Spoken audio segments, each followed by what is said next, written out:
Hello students. Skill number 3, insert text or coherence questions. Let me first show you an example so that you know what we are talking about. In this type of question, they give you a sentence and they give you 4 empty spots, A, B, C, D.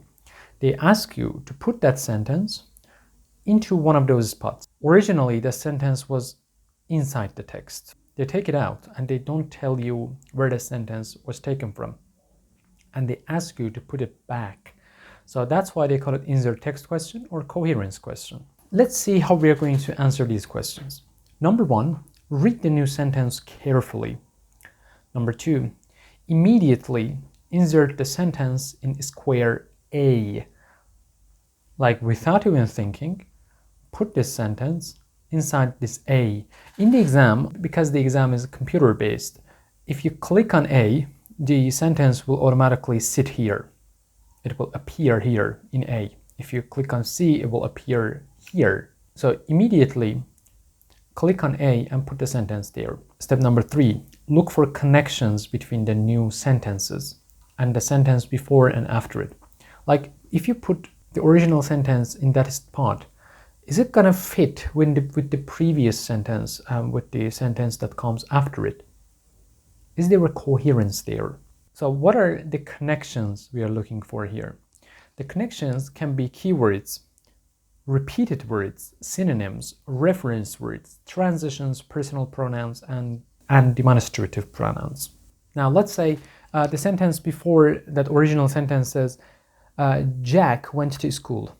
And the original sentence says, she is beautiful. Well, who is she? Like apparently the sentence does not belong there because there appears to be a feminine pronoun, she, and Jack clearly is a male, so the sentence does not belong there.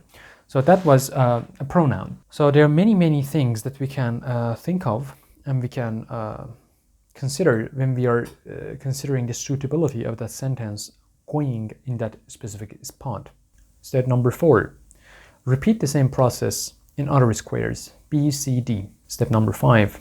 Look for places in the passage where the focus seems to shift from one topic to another abruptly, that means suddenly, without transitions. Let's say you're reading a sentence and the sentence that comes afterward is completely different, as if they are talking about completely different things. So apparently there is a gap there, right? Seeing that gap, we realize that, well, yeah, that sentence, the original sentence, if it fits, might belong to that spot because there is a gap there. We have to fill that gap.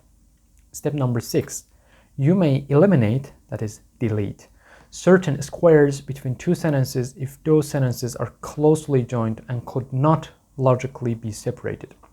Let's say choice C. You see, before choice C there is a sentence, and after choice C there is a sentence. But these sentences are so closely connected and so logically inseparable that it's impossible to put a sentence in between them. Well, in these cases, don't bother, the sentence does not belong in that spot. Fellows, let's see 3 examples and let's analyze them together. Now, example number 1, again from Delta, it says, most of them like to talk, especially in front of a group. Now, if you look at this sentence, you immediately recognize that there is a pronoun here, them. Who is them? So clearly, we should be looking for a sentence in which that they appears, and that they be a noun that we are looking for, and that noun cannot be singular, it is plural, as we understand from this them. And we're talking about talk, and we're talking about group. So kindergartners are quite skillful with language. Well, here, yeah, we have a noun, kindergartners, and there is a similar word for talking. You see, we have language. So voila, the sentence can logically sit here. Kindergartners are quite skillful with languages. Most of them, that is, most of kindergartners, like to talk because they are skillful with language, especially in front of a group. So the sentence can go there perfectly. Now let's analyze whether it makes sense in choice B, C, or D. Let's click on B and let's see if the sentence makes sense there. I click it here, I put the sentence here, so I'm going to read the sentence before and after. It says, however, many will need help in becoming good listeners. Well, we're not talking about listeners, we're talking about people who talk. So the sentence doesn't make sense here. Let's read the sentence that comes afterwards.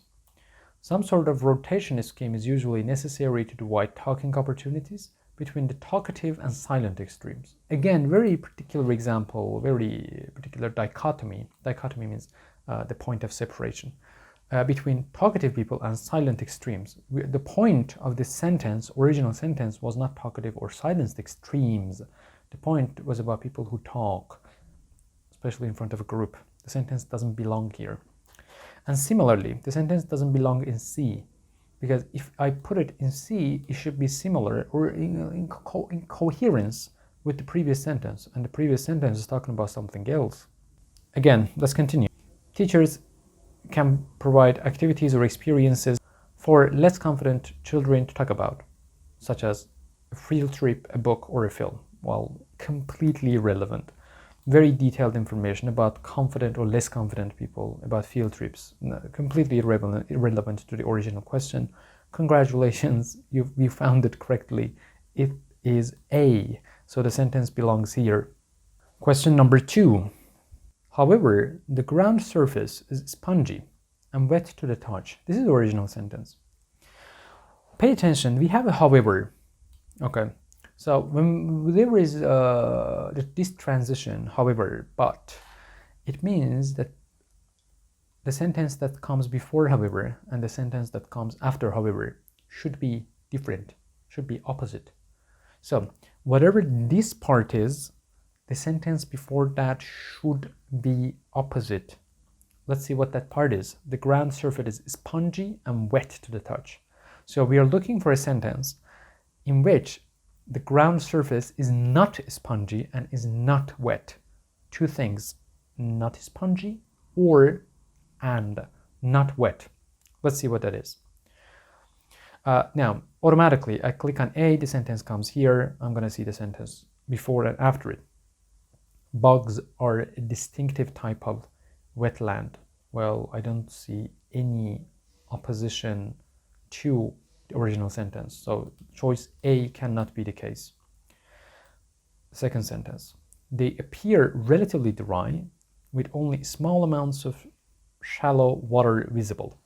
Well, here, look, it says they appear relatively dry. This is in harmony with this sentence.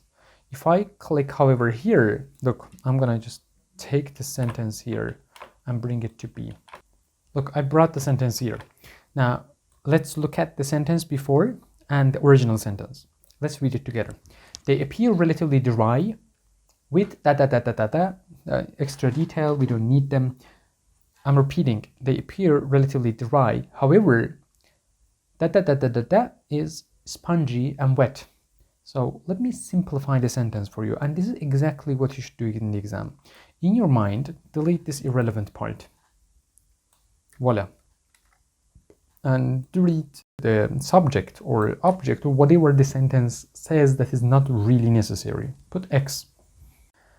Is spongy here, we are not talking about that. I'm gonna delete that. Is wet to the touch? Well, of course to the touch, so I'm gonna delete that. So the sentence is reduced to this very short, very simple sentence. They appear relatively dry. However, X is wet. Well, here we have two perfectly coherent sentences. It appears dry, however, it's wet. So choice B is the answer here. Question number 3. So this is the original sentence. The narrower leaves of trees like willows and mimosa provide. Well, we don't need to know what those willows and mimosa are. Just put in your mind a W here. So the sentence reads, the narrower leaves of trees like W and M provide a dappled shade, which may be more beneficial to lawns and garden plants.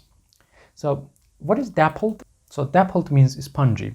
Have that in your mind. And shade means shadow. So let's look at the beginning of the sentence.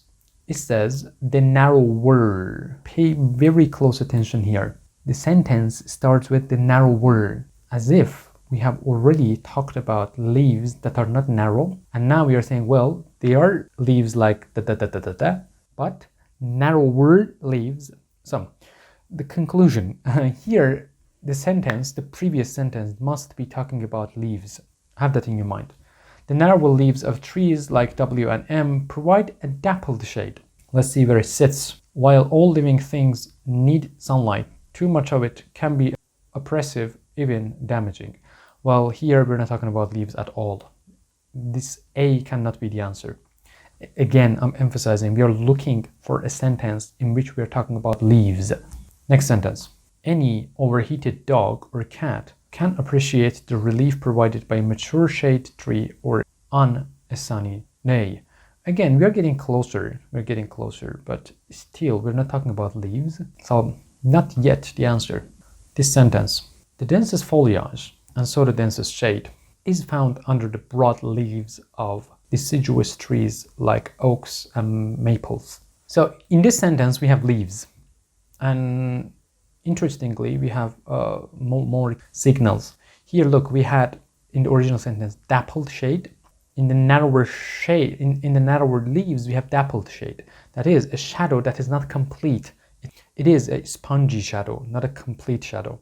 But the sentence before that says the densest foliage. Foliage means a group of leaves. So the densest foliage, and so the densest shade.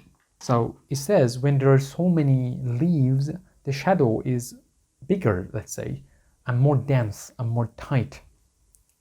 So the dense foliage is found under where? Under the broad leaves of deciduous trees. Well, we don't need deciduous trees, oaks, maples, we don't care about that. All we care is broad leaves, under broad leaves.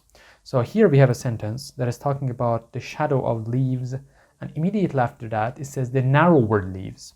So in the previous sentence we have dense shadow, we have dense leaves. Then we say, well, we talked about dense leaves. Now let's talk about the narrower leaves. You see, there is harmony here. The sentence sits perfectly. So the sentence belongs to this spot, C. The answer is C. Dear TOEFL people, we analyzed 3 questions in insert text or coherence ones. Now it is time for you to do more exercises. Pages 141 to 147 of the Delta's Key to the TOEFL iBT. I recommend that you do 10 questions from here. Take care, see you soon.